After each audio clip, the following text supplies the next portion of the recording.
isso acontece, olha o nome que ele dá, que é interessante. Quando isso acontece, seus camarus ou corpos do desejo, ou seja, o corpo emocional, ainda denso dos prazeres terrenos, que guarda registro de várias encarnações vividas, já terão sido apagados no que diz respeito aos karmas pesados.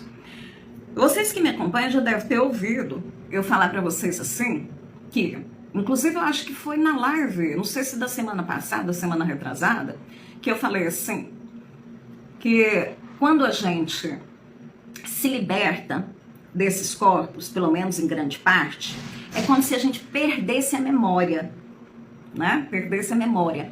Então, a hora que a gente passa por uma situação difícil, desafiadora, quando alguém diz algo mais, uma crítica, um julgamento, coisa que antes, quando falava, a gente já, né, subia aquela raiva, ou aquela tristeza, ou aquele desânimo, aquela apatia, ou ficava com vergonha, com medo, né?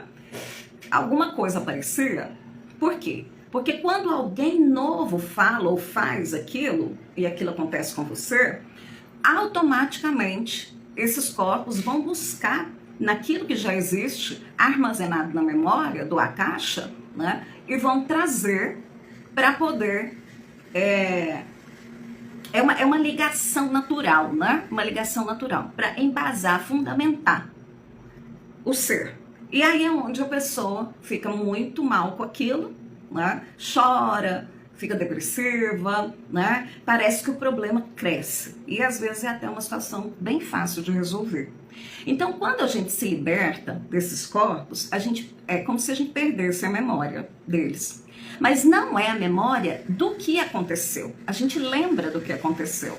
Nem tudo, claro. Cada vez mais você vai deixando de lembrar. Mas a gente não vê mais aquela situação com os olhos que a gente via antes. A priori, antes de fazer as curas, a gente vê uma situação do passado muito densa.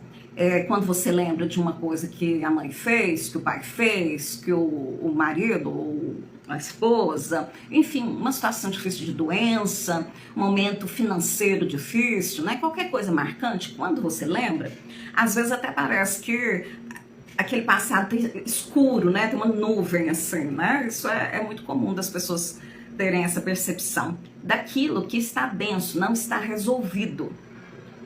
Depois, quando você começa a fazer a limpeza de tudo isso, e aí chega num ponto que determinadas memórias já estão resolvidas, quando você olha para o fato ocorrido no passado, fica neutro, fica vazio, tá? Então você tem a sensação de nada.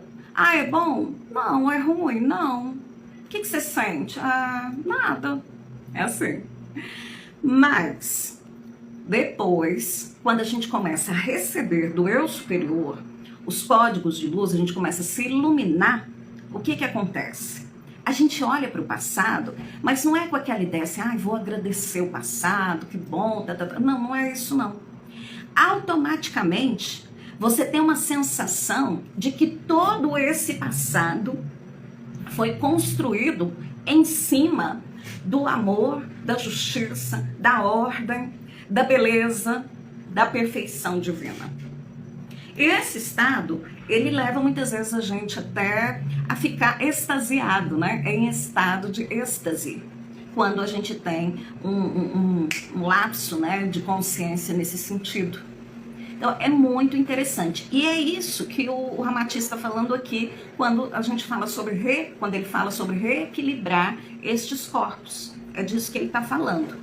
Então, ele fala também que, né, terão sido apagados, né, esse corpo inferior que ele está chamando de camarus. Outra coisa que o Ramatiz fala é o seguinte, que cada uma dessas situações, cada encarnação marcada no corpo emocional, né, ou seja, o seu Akasha, é como se ele tivesse dividido.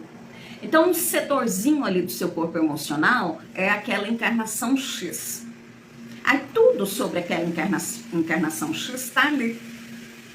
Aí sobre aquela outra, está ali. Sobre aquela outra, está ali. Então ele fala isso, ele traz essa separação. Não é como se fosse realmente essa grande biblioteca, né, com livros, né, sobre a sua vida, livro do ano de 1900 e alguma coisa, 1800, 1500, né? Dizem que a gente encarnava aí de 100 em 100 anos, né, se for assim, antes, né? E aí, eu quero aproveitar e dizer para vocês o seguinte: